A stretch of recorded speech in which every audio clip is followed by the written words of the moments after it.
In this episode, we're going to give you an auction masterclass. Most property buyers hate auctions, but stick with us because we're going to reveal some tips and tricks that could give you an inside edge. Welcome to Your First Home Buyer Guide, the podcast for first home buyers who want to get it right. I'm Megan and that was Veronica. We're both buyers agents and probably old enough to be your mums. But that's a good thing because between us, we've got over 40 years experience and we are going to share with you bucket loads of stories about avoidable mistakes. Together, we're going to make sure that you get unbiased and real information that you can rely on so you can get where you want to be without missing a step. Now, we've got loads of great tips for you in this episode, and if you'd like more useful tools, head over to the website homebuyeracademy.com.au. There you'll find free checklists that you can download, a free mini course on how to price a property, and our Where to Buy workshop for only $39. Priceless stuff, really. Bargain. But before we get into the interesting stuff in this week's episode, here's the boring bit, the disclaimer. You, of course, know that nothing in this podcast is to be taken as personal advice. We always recommend getting the advice of an expert in their field of expertise. Now, we've done our very best to ensure that the content is correct at the time of recording, but things change. So check with the relevant government authority or your advisors to get the most up-to-date information.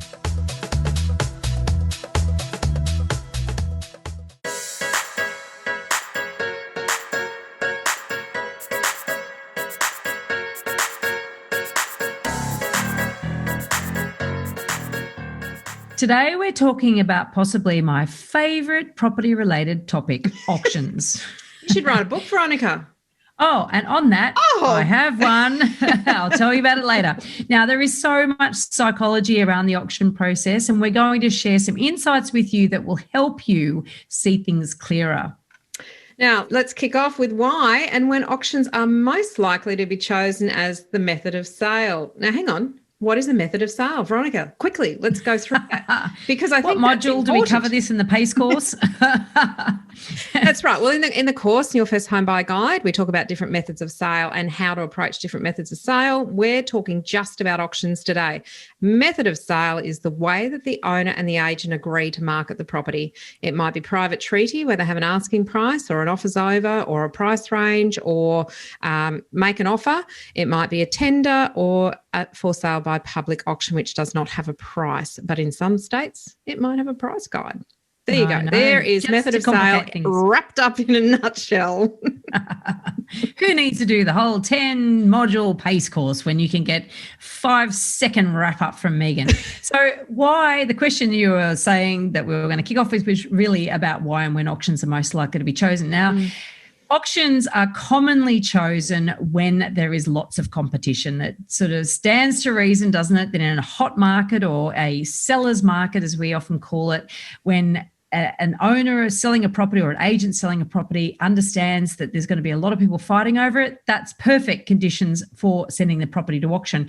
But it's not always the case. Let's talk about that, Veronica. I'm just going to keep picking your brain to share everything with everybody because there is a process, isn't there? Auctions aren't just putting an ad up saying, come on auction day, inspect the property, come on auction day and put your hand up. There is a really, really structured, methodical process that is actually being undertaken, a very psychological process that's actually being undertaken when a property is advertised for auction, isn't there?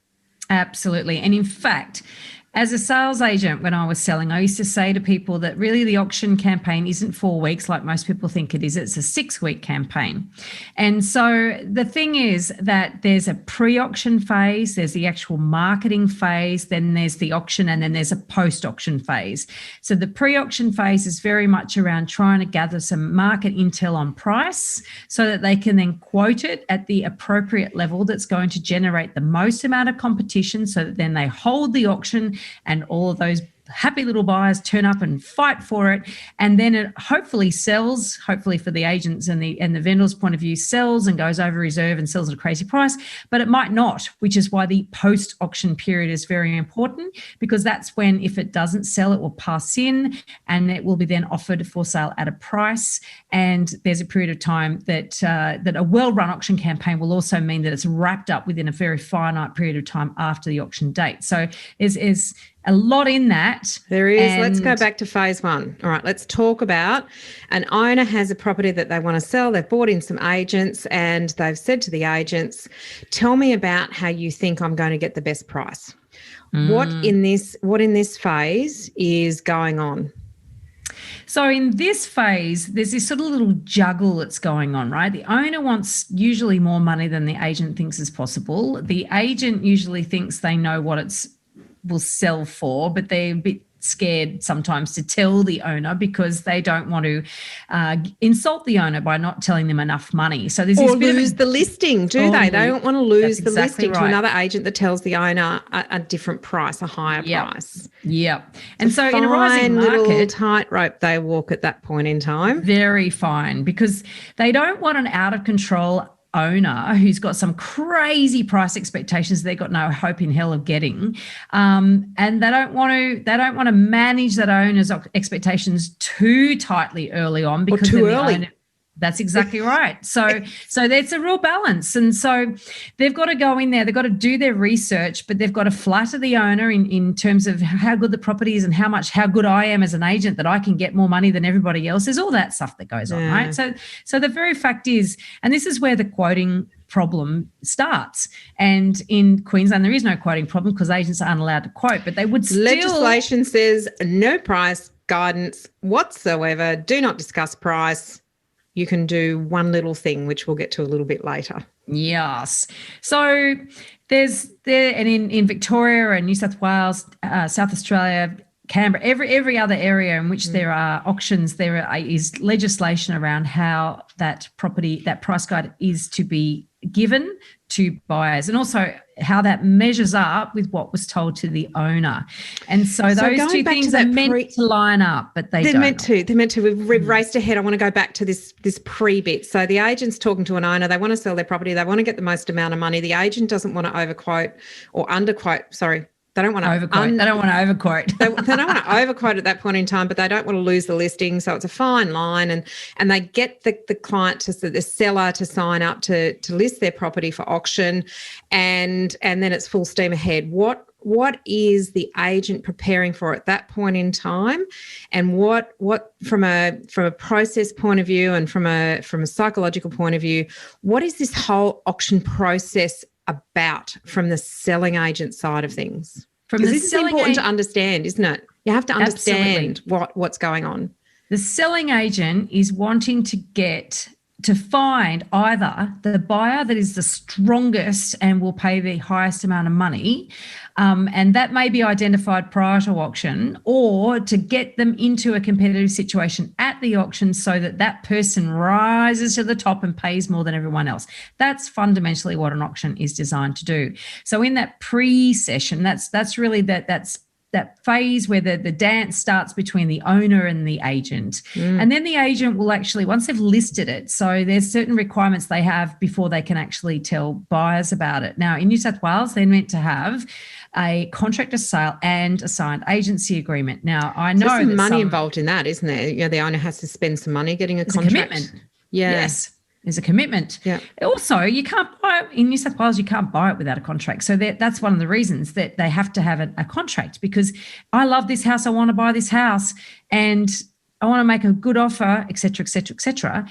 Oh, sorry, you can't because there's no contract. And so then time goes on, and then perhaps other buyers can come in, and I've been involved in this because some agents don't do the right thing, but typically they will do the right thing, and typically they'll follow the legislation. So they do need to have those things in place. So once, depending on which state you're in, once they've got the owner signed up and they're committed to an auction campaign, they're obviously going to spend some money on marketing, et cetera, et cetera. And one of the things that agents will do, a good agent at least, they'll start getting into their database and making sure that they're hot buyers, they're very active buyers, the ones that missed out on other auctions, the ones that they know are bursting at the seams to buy property. They're going to let them know about this property, and usually before the first open house. And sometimes I'll actually get them through on pre-opens, et cetera, And what we talk about that in the course, don't we? We talk about being the squeaky wheel that gets the oil, the one that the agent thinks about when they list a new property that they're immediately going to talk to. You get that edge to get in there first and get the opportunity. I digress, but on you go. And they'll be wanting to get feedback from those people on price because they're the most qualified buyers. Now, if they think that their guide is going to miss the mark, that's the time they're on straight back to their owner and they go, you know what, we need to actually have this at a lower price. It's unusual that they come in and say, I need to put the guide up. On the odd occasion, you'll get that. But most of the time it's, buyers are not responding very well to that guide. I think we need to revise it. And depending on which jurisdiction they're in, they'll have to do various things in order to comply with the law. And then they'll adjust the guide, and then they'll basically put that property out to market to the general marketplace where it's on all the websites and you've got open houses and they're bringing people through the door.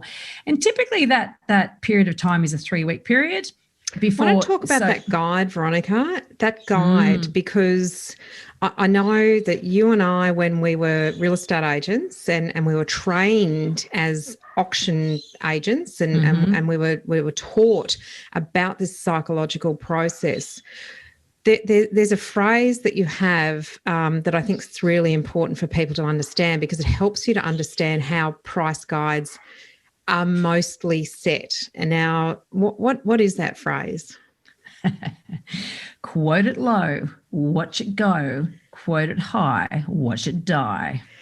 This is so important to understand, because what Veronica is saying there is that if an agent or a price guide is too high, then buyers aren't going to see value in the property. They're not going to say, oh, wow, this is better than anything else I've seen in this kind of price range.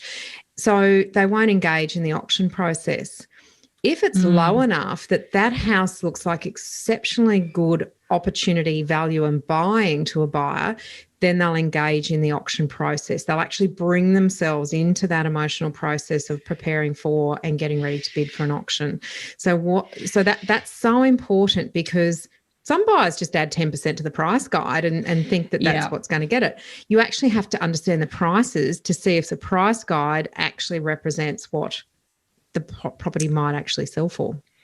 Yeah, and look, this is a very good point you raised there. A lot of buyers, particularly who've been around for long enough, they go, oh, well, the legislation says, and usually 10% is a figure that is used in a lot of legislation in various forms. But in New South Wales, for instance, it's like the legislation says that if an agent puts a price guide on an agency agreement, that they have a range, and the differential between the top of that range and the bottom of the range can't exceed 10%. So say, for instance, they put $1 million to 1.1, or 900 to 990 or 800 to 880 and so on. So most buyers, after a period of time, they sort of get to work out, oh, yes, all agents underquote. It looks like they all underquote 10%, right? The problem is that they don't all underquote to the same degree. And some make a habit of quoting as close as they can to where they really think it should sit, where, they really think that the prices will get to. Others will deliberately quote even less. I've recently in a hot market, I've had properties that have gone 50% over the guide. 50%. And this is important, because sometimes it's about the quoting range being wrong, and that's called underquoting. Sometimes it's about the market taking the price well above what actually was a reasonable quoted range. And in some states, is there legislation around the reserve price needing to be within the quoted range? I love this. In South Australia, its legislation is that the reserve price can be no more than 10% over the guide. So that pins the owner the vendor is also controlled by the legislation. So at the moment, say in New South Wales or Victoria, the vendor isn't controlled by that legislation. So the agent might put, say, $1 million to $1.1 million on the agency agreement. They may have all these comparable sales that may be relevant or not relevant, but they'll have to justify it in some way, right? In Victoria, they've actually got to put forward a statement. They've actually got to submit a statement to the Office of Fair Trading. So there's, as I said, every state has various sort of ways in which they try to control this, but the agent can go to an owner and say, you know what, I know you want 1.2, but if I quote 1.1, that's going to scare buyers off because they're going to add another 10% and they're not going to want to compete. And that's so 1.2. I need to quote 1 so we get lots and lots and lots of interest, and we build the campaign and build as many people as possible in order to get you your 1.2. Do you agree with me? And the vendor says, yeah, fine. They'll fill in the instructions accordingly, and they'll then go and quote 1 million. In South Australia, if that conversation goes on between an agent and an owner, the maximum the owner can set the reserve at is 1.1, and the owner's not going to want to do that because they really want 1.2. So I think that legislation is probably the best legislation in the country, to be quite frank. Perhaps that's something we can lobby for in other states. Little tip. Not being able to quote at all in Queensland. I think that's the other extreme. Oh, it makes it hard for buyers, and that's where you've got to be incredibly good at doing your price evaluation homework, and we do have that free course, of course, that people can do to evaluate price and how to arrive at pricing a property. Let's go back. Okay, so we've talked about the pre-listing period, some of the conversations that go on between the agent and the owner in terms of quoting ranges and so forth. We talked about the fact that it does, from a psychological point of view, benefit the owner to have a low quoted range, which kind of sounds counterintuitive, but when you understand that, people are thinking, well, yeah, it's going to go a little bit more than the quoted range. I've got to add a little bit. It still looks like pretty good value. I'll engage in the process. So buyers then, at that point, they go and have a look at the property. There's a large amount of work that you need to do between that first inspection and, gee, I like this, and the styling's beautiful, and, I can see the sky. Between that inspection and the actual auction date, there's a huge amount of work to do. Apart from the due diligence, let's just, park that for the minute, because all we're worrying about is what we pay for it. Just the auction at the moment. The auction. So, yes, there's all the due diligence. Highly recommend you do the PACE course to learn everything that needs to be done.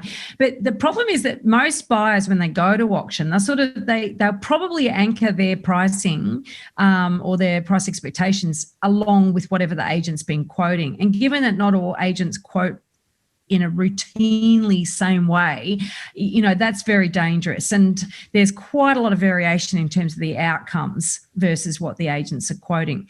So that's the first thing. But the other thing is that they anchor it to what the agent is saying. Then they go in with what they hope they're going to be able to get it for, rather than what they will pay for it, pushing them to shove.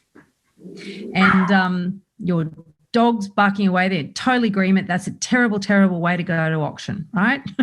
It's a silly thing to do. We're still doing the recording from home thing, We're doing this stuff from home. So it's insane. And it's not, most people do this without even realizing how insane it is. I go to auctions and watch people bidding all the time and see how insane it is. You go hoping, and so then people bid all very, very confidently up to the point at which they hope that they're going to buy it. And then all of a sudden it goes over that, and then they give the game away. They start looking at their partner and go, should we pay? Should we do that? Should we pay more? There's all these whispered conversations. Second-guessing themselves. And you just gave the game away. Yeah. Look, there's a lot of different bidding strategies and a lot of way to look at body language and how you hide that and how you present yourself. So if someone's going up to an auction and let's say it's a couple, so they've done their due diligence, they've done their price research because they've done the free mini course, they've spoken to their mortgage broker, they are as best they can approved to go to the auction. They've got their deposit saved. How are they going to have that conversation with each other to know what that number is on the day that they are going to go to and not have any regrets? Are there some tips that you can sort of give people that they need to think about the days before the auction, not the morning of the auction? There's a whole chapter in the book which is called Auction Ready, if anyone wants to know. And I'm just putting, for those of you watching the video, I'm holding up a picture of the book. I'll let you know now that if you want to go to getauctionready.com.au, use the code Academy. You can get it for 30% off and free postage. Now, there's a whole chapter in there, but I'll summarize it very, very briefly for you now. You've got to understand where that property sits in relation to the rest of the market. And that's where our free mini course will help you, in a really, really valuable way, so it's right? The data-based analysis. That's the non-emotional data-based analysis. Yeah, that's totally comparable sales. And then you've got to be thinking, how uniquely does this property suit my needs, and how scarce is it? How often do they come up? How long am I going to wait for another one? Like, how far am I going to push myself? That's really the question you're asking yourself at this point. How far will I push myself to buy this one? And people often get to the point in a hot market like this, and they think, and I hear this, so this is not just me making this up, or I heard one person say it once, this is really common. They say, oh, it's so hot out there, I just have to pay whatever. And I say, okay, so what's your limit going to be? Whatever I can get, like whatever my maximum. And I'm like, but is the property you're saying worth your that you're saying that they're setting their limit at the most amount of money they can pay, as opposed to what they're prepared to push themselves for what the property's worth. Yeah. Dangerous. And what it's worth to them. Very, very dangerous. And that's I've given up. That's it. I've given up. I have to just throw the kitchen sink at it type mentality. Yep. Now, look, sometimes some properties are worth doing that for. Absolutely. Some properties are. But not every property. And it's not about giving up and just giving in. It's about still staying the course and understanding which one should I do that for versus which one I shouldn't do that for. But a very handy question to keep asking each other, particularly if you're in a couple, it's like, well, it's the what if. What if it goes for 10 grand more? Such a good question. Because the next morning, when you go, you know what, I should just push myself 10 grand more. I could have done it. And I didn't. That is the worst regret, because you could have, right? So you need to have those conversations about what you could do if under pressure during auction. Will you want to? Will you clam up and stop bidding, which some people do, or will you go hell for leather way over your limit like other people do? I spoke to a journalist the other week, and she told me of a friend of hers who bid at $400,000 more than she was actually financed for. Now, obviously, it's in Sydney, so it's expensive property. I'm sorry, I just choked on my water. Yeah, $400,000 over her actual approval plus a deposit, blah, blah, blah, over what she could actually afford. The worst thing is she didn't actually buy the property, but the poor person who did buy the property got pushed up by somebody who was bidding with money they didn't have. They did not. Yeah, they didn't have the capacity to actually pay. Now that's a whole nother topic is if you exceed your limit, what are the implications if you can't sell the property? But that's another conversation. I want to go back to, there's some incredible things that we've seen in our 40 odd collective years in real estate of what can happen if you don't get yourself sorted out before you actually stand up at the auction. And one of the things I think that we need to point out is there's generally two things that an agent or an auctioneer is looking for in buyers, and two things they want to really bring out in buyers, and that is either the emotional bidder, the person who has fallen in love with the property, they have unpacked their suitcases, their furniture is mentally all in there. They've moved in. Their friends are on the back deck having a barbecue, and their kids are in the pool splashing around, or they're enjoying that beautiful view off the balcony of the apartment. That's the emotional buyer. And then there's the other buyer. It's often referred to as the ego buyer, and that's the person who is going to win at all costs. They often don't know that they're that person until they're put into a competitive situation with other people, and they are an interesting bidder to watch. I know that I've seen this ego-based bidder, particularly even in my own area. I saw one last year where there was actually a very strong emotional bidder. It was a family. They'd sold their family home. Daughter was there, mum was there, dad was doing the bidding, and the daughter had been promised a dog because they'd sold the family home, and she was a bit upset, and look, we'll get this house and we'll get a dog. And then on the other side, literally standing across, looking at each other across the auction floor, was the ego bidder. And he was a person who had money and he had capability. And he had literally said to himself in his head, I will buy this at any price, no matter what it's worth. And I watched this auction, and there was about 120 people at this auction, and it just went. It was like a ping pong match, and the wife starts crying, and the daughter starts crying, and the wife of the man that has the ego bidding, she starts crying because they're so far over the limit for this property that, but he's going, I can afford it, so I'm going to buy it, and it went about $300,000 over reserve at a time when prices were not being pushed up. We're not talking about a seller's market at that point in time. It was just, and the auctioneer was extraordinary. The way that he was able to work those two buyers into their own psychological states of frenzy was incredible. So you need to think about yourself when you're a bidder. Are you perhaps going to have your ego buttons pushed or your emotional buttons pushed, and get those in check, or get someone else to do it for you? Yes. That's such an interesting story, because you got two very great stereotypes that you see a lot at auction. And one of the emotional bidders, one of the most emotional, I hate it when I see a pregnant woman at an auction. Well, only because they're probably going to go nuts. And I remember, in days gone by when There's a time limit there, isn't there, when you're pregnant? Well, I was 8 days off having my daughter and went to auction, and I wasn't bidding. My ex was bidding, and he was the ego bidder, I can tell you. He just was like, he even looked I said, you can stop now. You can stop now. And he so you were the voice of reason. He looked at me. We'd set 2 limits before going to the auction. I said one limit was like, really and truly, this is what it should sell for, but this is where we should push ourselves because of, the particular property. Yep. He just went over that limit, and he just looked at me and says, I don't care. I reckon that's a limit, and I'm going to keep bidding. I'm going to push him to it, and then I'm going to beat him. He said this to me in the middle of the auction. I'm like, I'm going to beat him. Yeah, it became a competition. If you think you want to beat somebody about a property, then you need to walk away. Check your motivations. And look, it turned out to be it was a lovely home. We renovated it and all that sort of stuff. But the reality was he was an ego bidder, and I was just like, this is before I became a buyer's agent, by the way. It's when I was still a sales agent. Yeah. But the testosterone bidder is what we call the ego bidder. So it is that bidder will win at all costs. The value of the property flows out the window. It's actually very difficult to compete with that. In fact, I'm guessing the ego bidder bought the property. Yes, he did. Yep. Yeah. Yep. So the emotional bidder just hung his head as his wife and child cried, and went on to buy something else at the right price. So it actually worked out quite well for those people, and the people that bought it are still sitting on some negative equity, but the market will pay for their mistake eventually. Look, I mean, and this is the problem. You can't go loggerheads with an ego bidder. And it's even with the emotional bidder, but I watch auctions all the time, and there are ways in which these people give signs that they are stretching themselves and pushing themselves, and there are tactically things that you can do at different points in the auction to try to shut them down.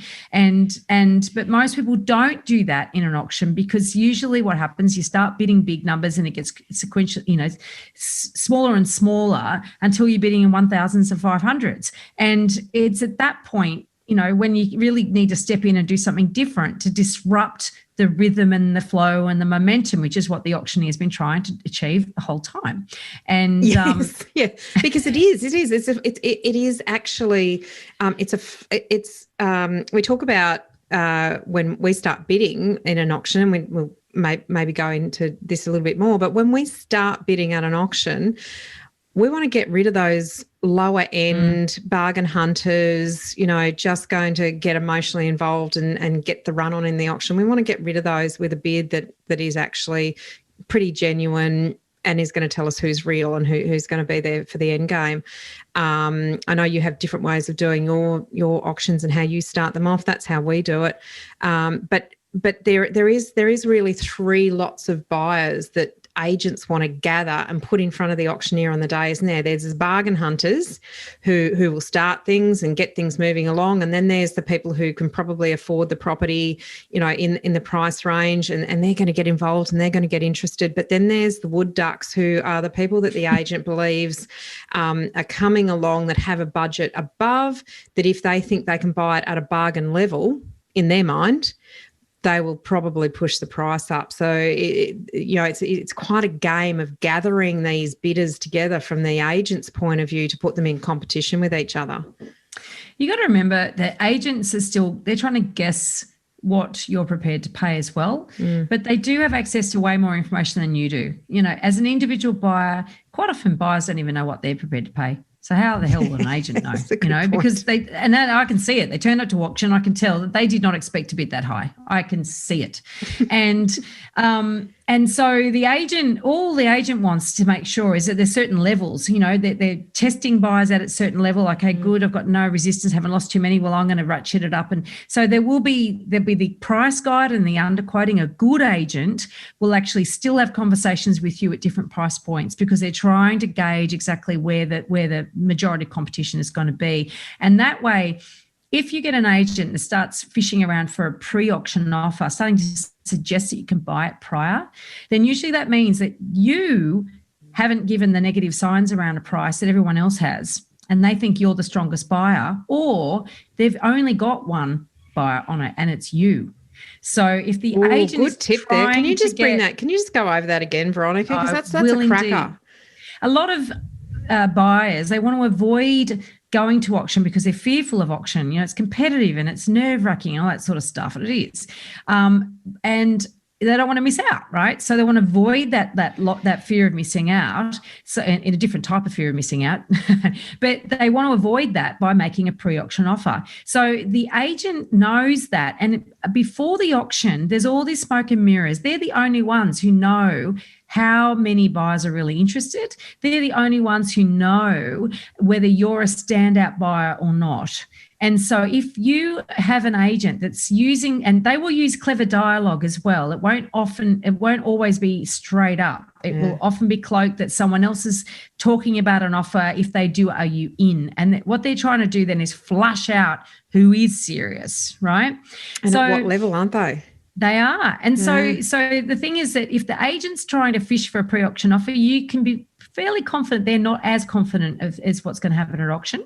And if you're the one fishing for a pre-auction offer and the agent is resisting you and doesn't want to know about it, that's because it's got heaps of interest.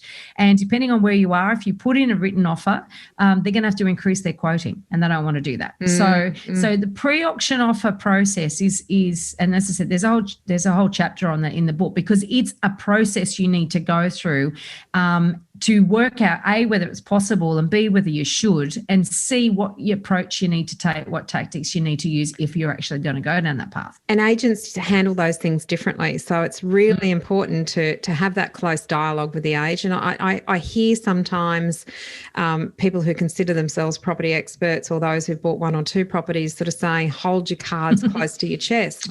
We cannot state more clearly that you have to talk to the agent a lot. You have to make sure that they understand your level of interest, because if someone comes in and makes an offer and you've said, I'm not interested, but you really are, they're not going to come back to you, and you've only got yourself to blame.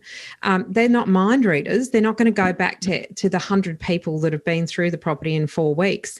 They're going to go back to the people who have actually indicated interest and have asked intelligent questions and made indications that they are interested in doing something.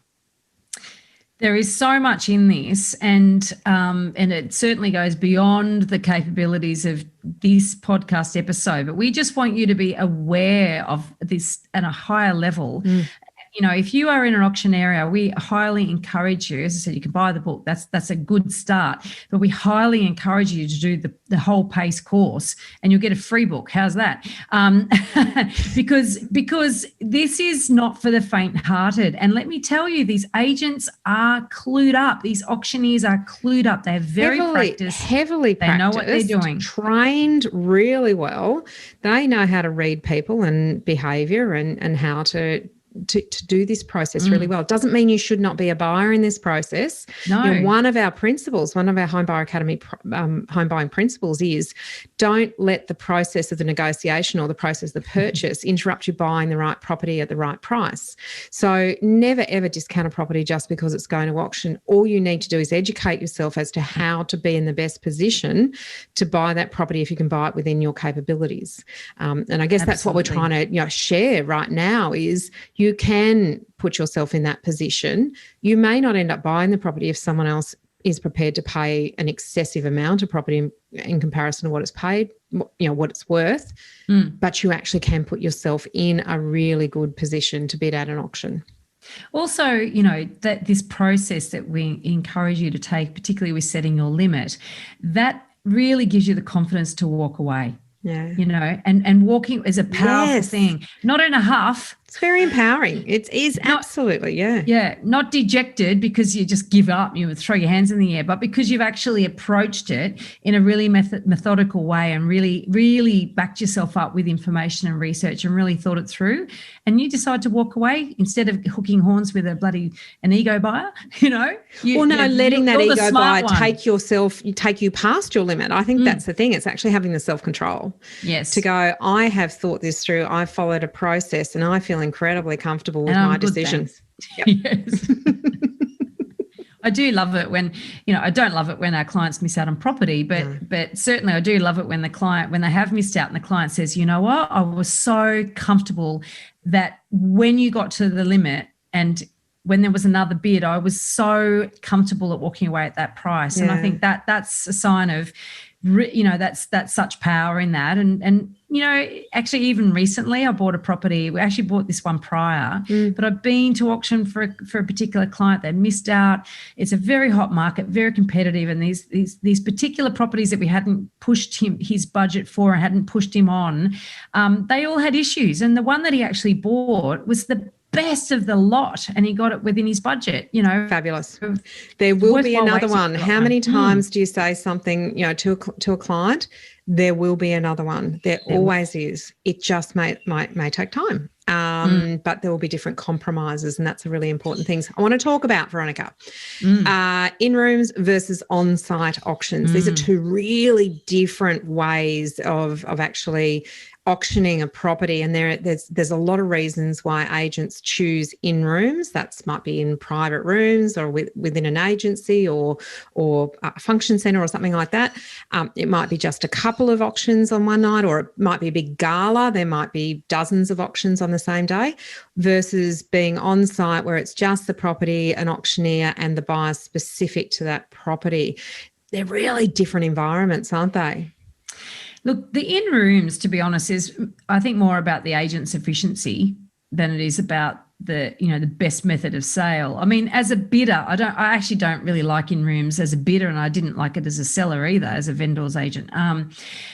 It's much more of a process, but they will work the lineup. So if you've got 10 auctions, for instance, the one that is first will set the tone. That's going to be a hot one. It's and usually the one that's going to go, you've got lots of bidders for, and there's activity and energy around it.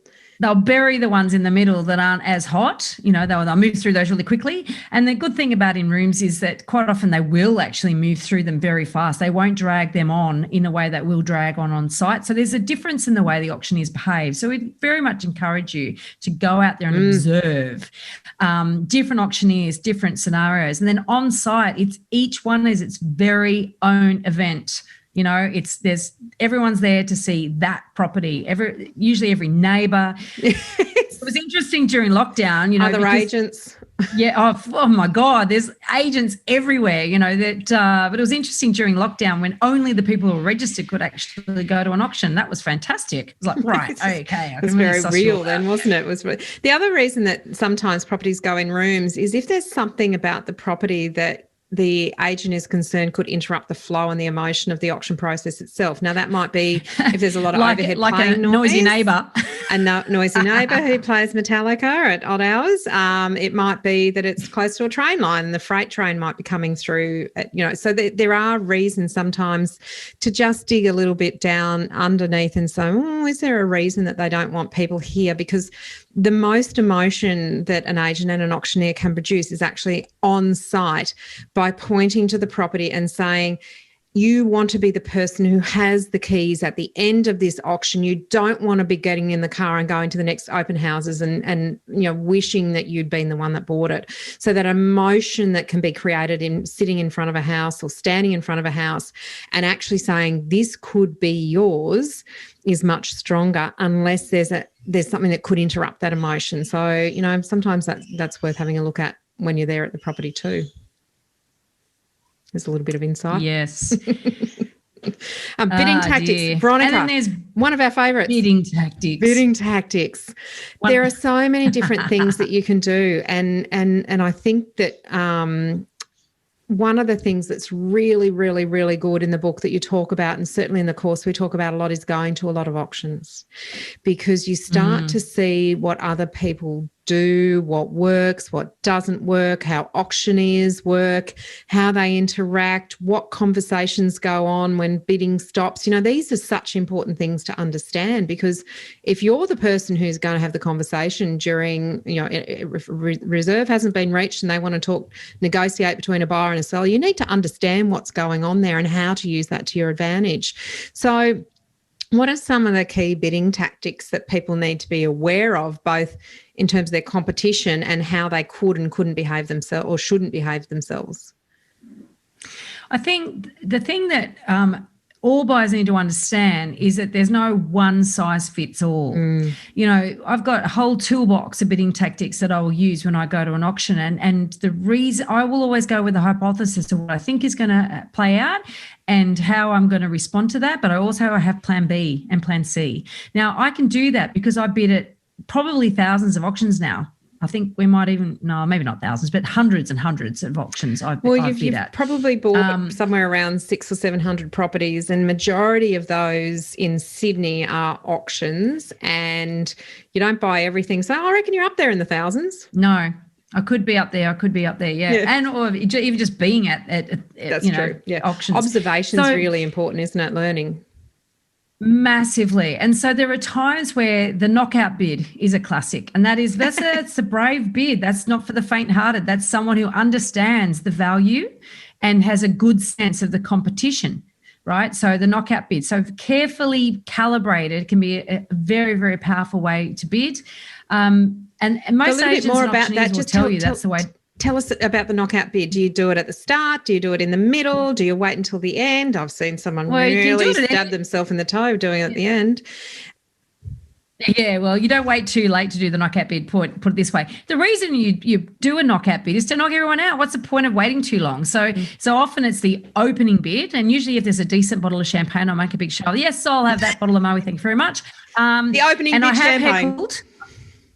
I have heckled auctioneer who had a cheap bottle of fizz, and I'm like, that's too cheap. I'm not giving you an opening bid because you don't have a better bottle of champagne. Yeah, but you can do that because you have that ability to break the ice, really, isn't it?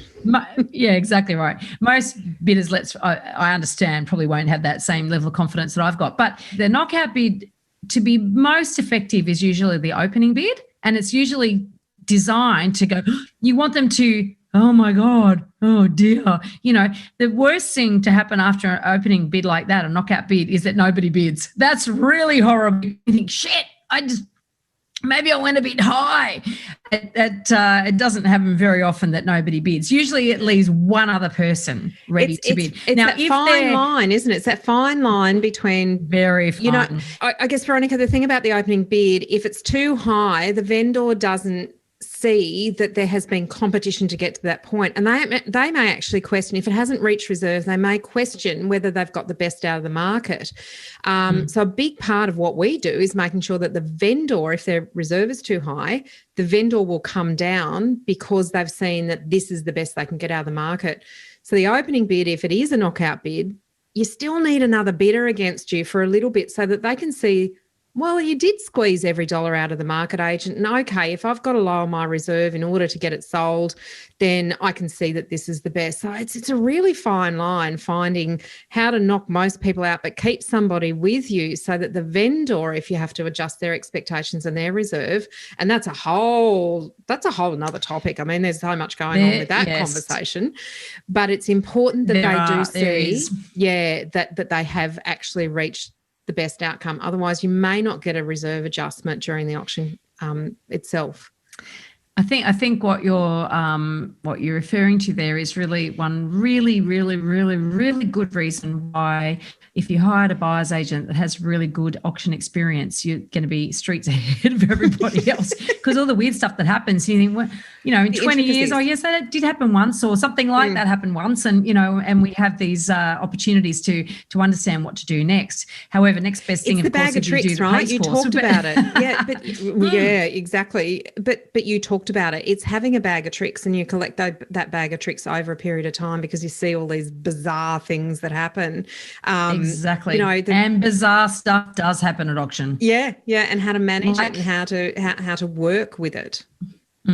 Like people that bid after the hammer's fallen. We had that in like they're trying to play games. Yeah.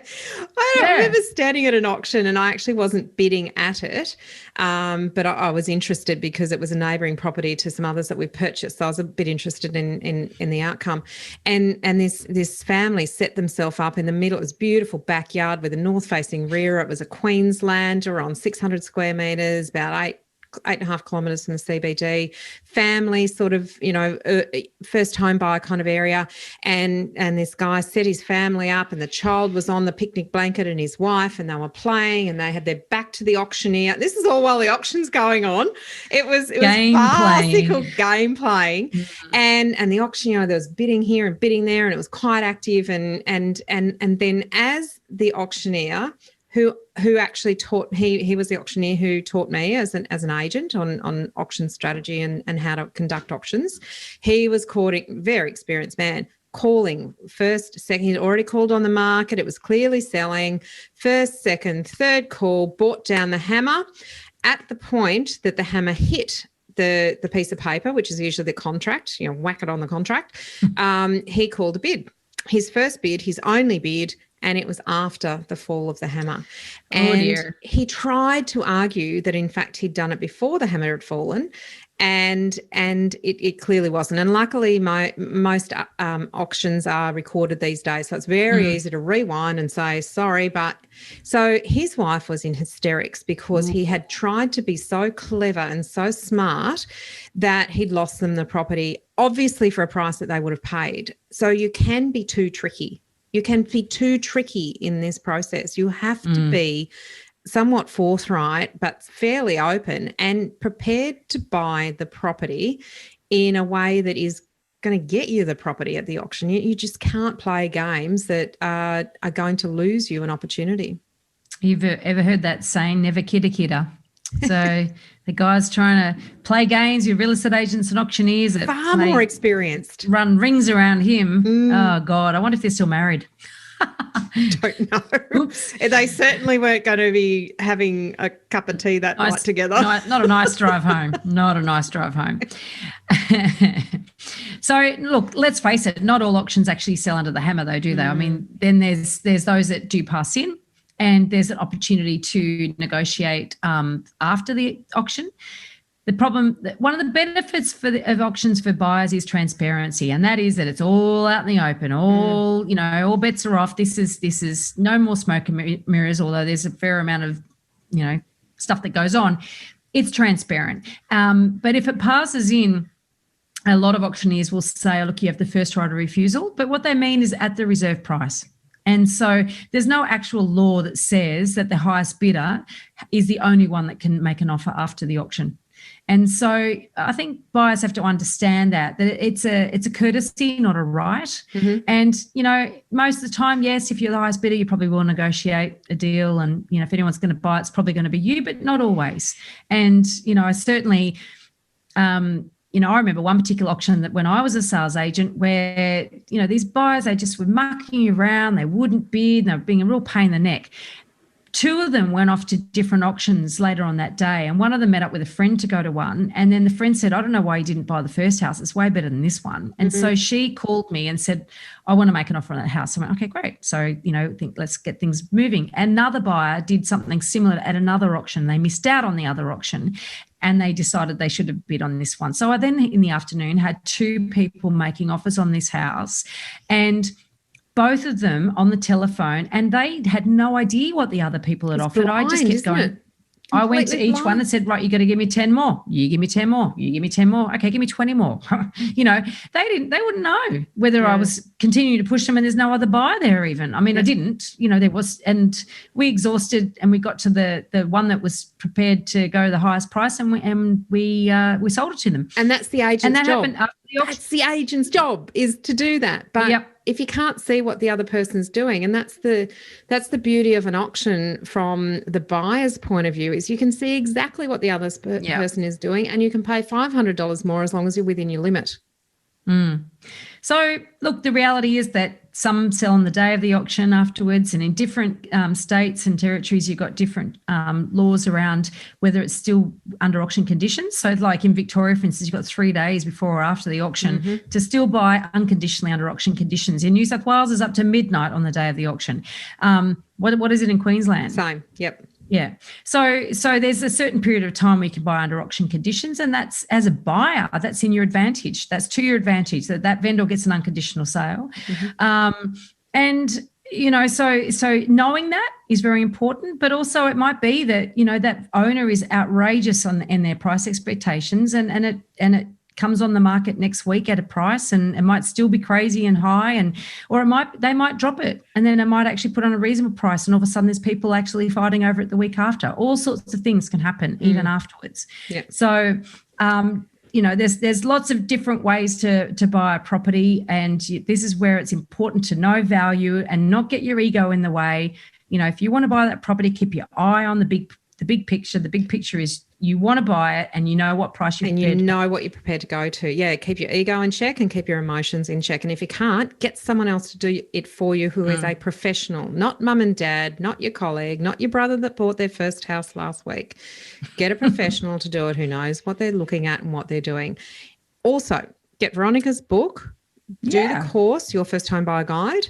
And at a minimum, make sure that you price the property correctly. So I've got a free course that you can do to price around pricing the property. So a lot of stuff to take away in here, Veronica. Some incredible tips based on your experience, and there's a lot less auctions that happen in Queensland. There's no doubt about it. But Sydney is a really auction-oriented marketplace. I personally love bidding at auctions because I can see what everyone else is doing. I think it's a wonderful way to be a buyer and have transparency. I can also negotiate if I need to during that auction process, if I need to get the owner down in their reserves. And there's some really good tactics that you have in your book that talks about that. So I guess if we were going to wrap up, what would you say to someone who sees what they think is their ideal property, come on to realestate.com, or the agent rings them because they've been doing the right things and they've been talking to the agent and they're actively involved, and they're the first one the agent thinks of, and it's going to be for auction. What are they going to do next? Go and inspect it. But look, in all seriousness, the decision to buy is one, but don't ignore it, right? Don't ignore it just because it's going to auction. Don't ignore it. Go and have a look at it, but also understand that if the property is being priced, and say your limit is, say, 750,000, and say the guide is 750,000, it's 99.9% not going to be in your budget. So understand that the price guide is a clue to you as to whether it's going to be within your budget. That's the first thing. The second thing is you still need to go and do the exercise of pricing that property if you go and inspect it and you think it is going to be in your budget and you think you like it. Great advice. That's probably what I would say.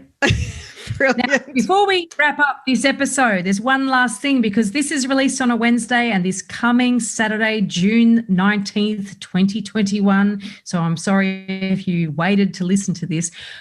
We have our first, it's a bit sad that we've got halfway through a year, but it's our first live workshop of 2021, where we are running the Stepping Stone Strategy Workshop. And this is live. You are the first people to get this content, to learn these tactics, this strategy. There's strategy within a strategy, actually. And also, if you come along to the live workshop, you get loads of opportunity to ask loads of questions. These workshops are $99 for the live ones. We only do them every few months, and I'm a bit embarrassed to say it's taken us 6 months since the last one. And it's busy recording the course, Veronica, and getting a podcast up and running. We've been very busy. So we've only got a few days if you want to join us. The link is in the show notes. It's homebuyeracademy.com.au/SSW, but the link's in the show notes. $99. Learn about the stepping stone strategy. And that basically is about learning how to buy your first property to make sure that your dream home in the future is possible. If you can't afford it today, there are ways to get there, but you need to take the right steps in the right order. Thanks for joining us. In this episode, we've covered a very small part of our 10-step online course for first home buyers. If you would like to learn more about the process and how to buy without making a mistake, then head over to our website, www.homebuyeracademy.com.au. Don't forget to subscribe to the podcast so you won't miss an episode. And if you like what you've heard today, please give us an iTunes review. 5 stars would be wonderful. It will help others find us as well. Thank you for joining us. We hope you found this really useful. And if you have, please share the love with others who you know are in the same boat. We'll be back next week with some more priceless stuff.